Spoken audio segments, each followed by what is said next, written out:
İyi günler arkadaşlar. Kanalımıza hoş geldiniz.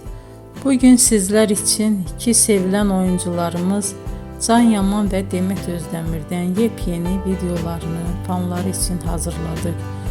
Onlar Erkenci Kuş dizisinde rol almış ve sevgili olmuştular ve bir süre sonra yollarını ayırdılar. Biz onları birbirine çok yakıştırıyoruz ve onların en güzel videolarını fanları için hazırladık.